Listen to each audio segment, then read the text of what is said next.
What have we got here? Well, actually, let's not do that yet. Let's look at this. Let's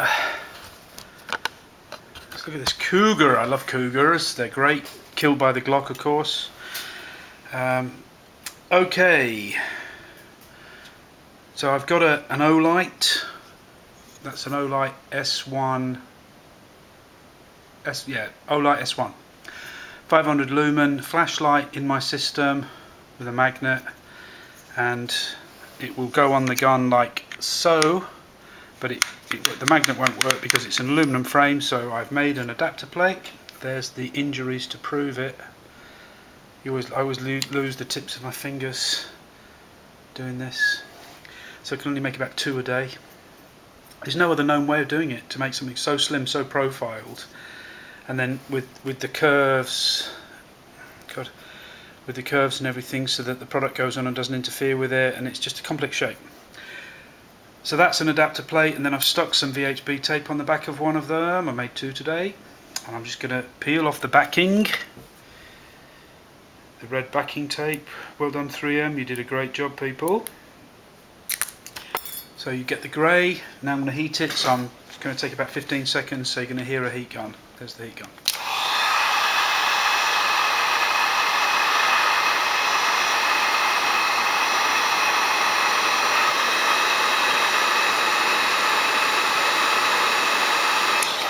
So I can see fine beads of like liquid on the surface of the tape, and I can smell it.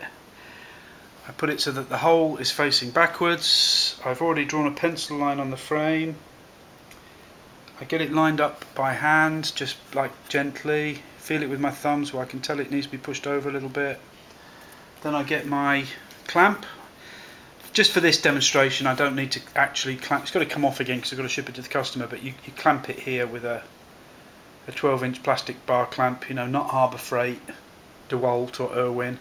You just clamp it there really tight, and it just makes the tape kind of compress and splurge out. Really, you need to let it cool, but it's so powerful I can do this demo using this. So what happens is you basically put the product on like so. You see this hook here at the back on the product? It goes on like that. Do you see that? Did you see how that happened?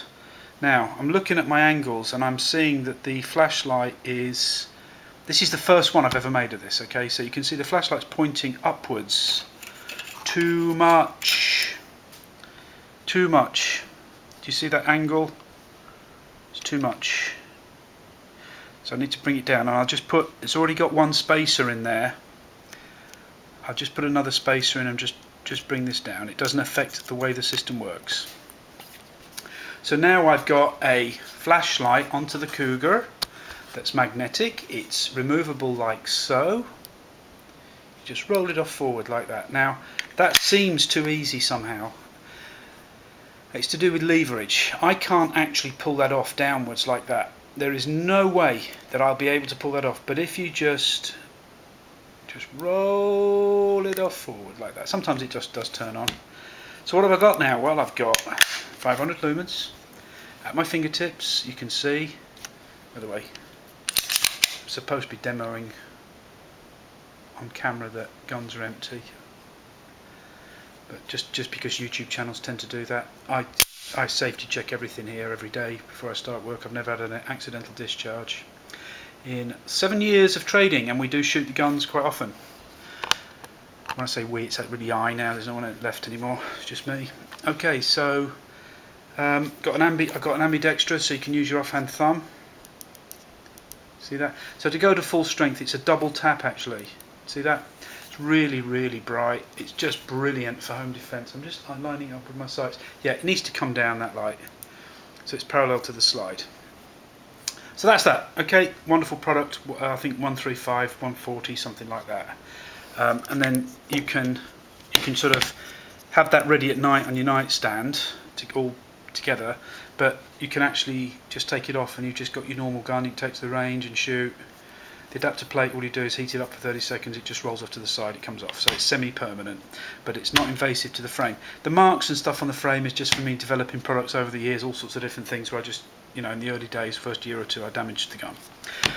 this will not damage the gun. The only stuff touching the gun actually is the VHB tape, and then it's used, the anti-recoil thing is on the other side of the takedown pip, and you can see mine is very worn there, but it's actually, my product doesn't touch that bit there that's shiny. It touches the sides, like the sides of a barrel, not the top of the barrel, the sides of it. And if it really was an issue, and by the way, let's just examine it. Yeah, it's worn it. It's worn the finish off. It's not worn the actual. Just get another takedown lever. They can't be any more than 15 bucks. Okay, if it's such a big deal, it wouldn't be a big deal to me because I've just enhanced my Beretta Cougar. Okay, moving on. And by the way, I've got a laser up there. You can have a laser as well, just a laser, or a laser and the smaller flashlight, which is my little 130. So you get a red laser and this 130 lumens. It's pretty good light actually. I think I'm the exclusive owners of those now. Don't think anybody else even has those. Moving on, so what's the most interesting? Well, let's just throw this one in quick. This is that flare gun, and some people get it and some people don't. And the thing is that you can use these flare guns. You can buy them without a paper trail. They're relatively cheap. Be selective about what you buy. I particularly like these Geco LP2s, 1960s, German. It's a pressed steel product, made from a die press in two halves. The two halves are put together, it's welded and finished. It's got a nice strong, if you actually look at it, like that back plate part, I don't know what it's called, I don't know a lot about guns. It's got a nice strong thing here, back, this part, this thing. But there are probably stronger ones, like, the sort of, I don't know what they call them, the Polish, the VZ44, that type of stuff. But don't get a plastic thing, don't get anything crap. This is the lengths you can take this to. This is all paper trailless, and this all sits within the bounds of the BATF letter about flare guns. So this is the Savage arms from, hang on, where are they from? Westfield, can't read the rest. Can't be Massachusetts, surely. 410 bore, and it's a 2.5 inch and 3 inch shells. Is it rifled? Let's have a quick look. Where's my flashlight? I can't remember if it's flashlight. If it's there we go. Let's have a quick look. Is it rifled? It is not rifled, so that's shot shells only, but it certainly increases your accuracy. Probably get it rifled. Oh no, you can't get it rifled, can you? Because okay, rifling is actually a big deal. It's quite difficult to do. Anyway, there we go. So this is an insert I kind of made. It's an early one where I just put the Savage shotgun. It's a shotgun insert. Actually, I think it's supposed to go into 12 gauge, and then it gives you 410, and I've just made this thing up, but it needs to be remachined really, but it sort of fits in. I'm sort of emulating this Australian guy that I sort of contacted me. I let him down a bit, because I couldn't really supply what he wanted, but I sort of could now, I guess. But yeah, I've got it. It's what you see it moving around. Needs more work, and I'll put about 2 hours into it and make it perfect. But you can see I've got my flashlight, my laser, really low cost. Zero ball. It's got a top rail with a red dot sight. You can cross state lines with it. Take it on the Appalachian Trail.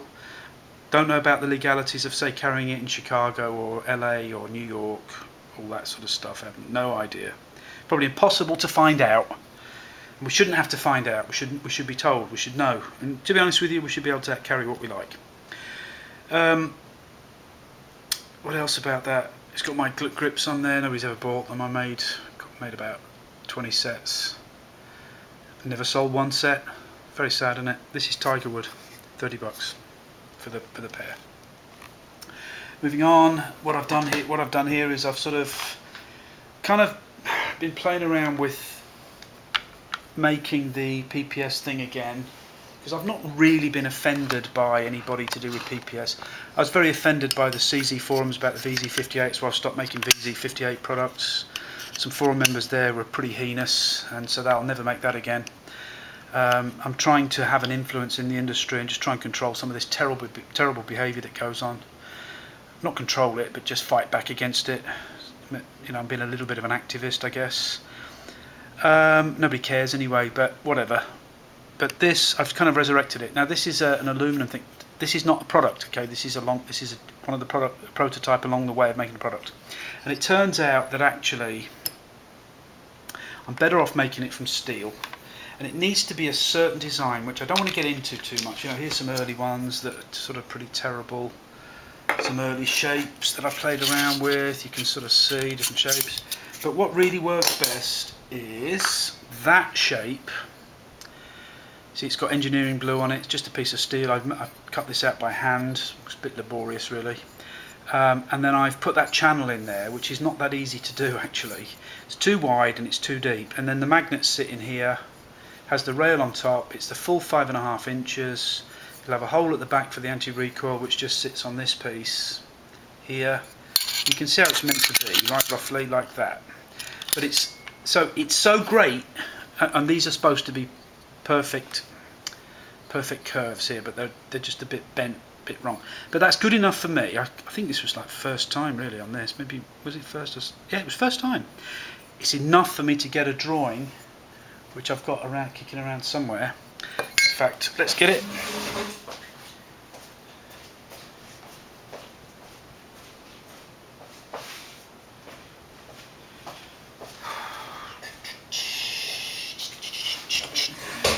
So I've got my drawing. It's all to scale. That's my rail. So I think this is a Mossberg rail. It's got a curve on it, which I don't like, but I'm going to have to get a version of it without the curve. And it's not had enough machined out of it down the middle. I want it to be a little bit more minimalist. It's quite heavy, that rail. I want that to have less. So that's my shape. So I'm ordering that shape laser cut. It's only going to cost about $5 each. Then I've made a new sort of forming system specifically for this. It's amazing. You can actually put these together with clamps and tape. I've sort of discovered, kind of. I've never really been down this route. It sort of fell apart last night. I was in bed and the thing kind of fell apart because I undid the handle, but you get the idea. Got this extension tube so I can adjust the pressure, but that's a lot of pressure. I mean, it's very, very hard to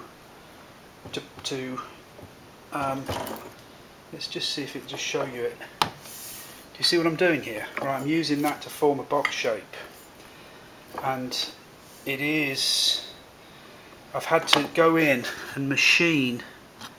I've got to do a lot more work on this here so that you can actually get it in and make that channel shallow enough to accept the magnet. Oh my god, that scared the crap out of me. Yeah.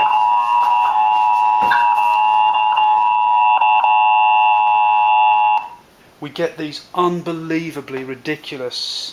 Service in Phoenix has issued a flash flood warning for Maricopa County in south central Arizona, Pinal County in southeastern Arizona until 9:30 p.m. Mountain Standard Time. At 6:29 p.m. Mountain Standard Time, Doppler radar and off. So we get these horrendous weather warnings which are completely inadequate. They never come at the right time. They're very crackly, you can't even hear what they're saying. I mean, it's just ridiculous, a complete waste of money. Okay, yeah, so this is an arbor press, a big one. I don't know if I think it's a 5 ton. This is like a preliminary machine, and then when I am happy with it, it'll go on to the bigger type of system, which, you know, that's an air over oil. This is just oil, hydraulic press with what's called a die press or a shoe press or a, I don't know what else they call it. I mean, I call them like a 3-stage press, but whatever. So from my blanks, this particular machine here will make the shape, and it's quite a lot more work because you've got to screw the rail on. You've got to get those angles in. You've got to make. So I'm going to have to make something that will form perfect curves here to match the rifle, well, the pistol, the submachine gun. Because what I do know is that if you've got steel and only 2 magnets, so an 1.5-inch magnet and a 1-inch magnet, and that's made of steel, and it's shaped correctly, when you put it on, it doesn't move. This is flat on top. I mean, it literally, you cannot move it. You can just about break the bond to bring it off from here. But there's a little bit more work in that. Like, I'm going to have it made so that it's got a hole at the back. You can see my picture, you see the hole there. That'll be my guide, and then I'll machine through the rail when it's on top, so that it all fits over that this pip. It's at this. See, on these pistols, for them to be a pistol, you can't actually ever open up the stock. It's all sort of sealed up, and that was the button that released the stock, you see. So it's perfect for us. So that's what's happening. So I'm ordering that. I'm having that ordered, the laser cut shape ordered Monday. Hopefully I'll get it within a week. Probably not. Probably take about a week to get it. So there we go. This is a CZ75B magnetic weaver rail. See, it's reinforced. It's got welded on piece around here. The anti-recoil fits the gun precisely. Have I got one lying around? Where's the CZ75B? Here it is. It's not got its protection surfaces in yet. It's not got its magnet in, but you can see how that would work. Pretty good product actually. Never had a return on those, can you believe it? In fact, get very, very few returns. Yeah, that's the end of that video. This is what I look like today. Take these stupid things off. Have a great day. Thank you.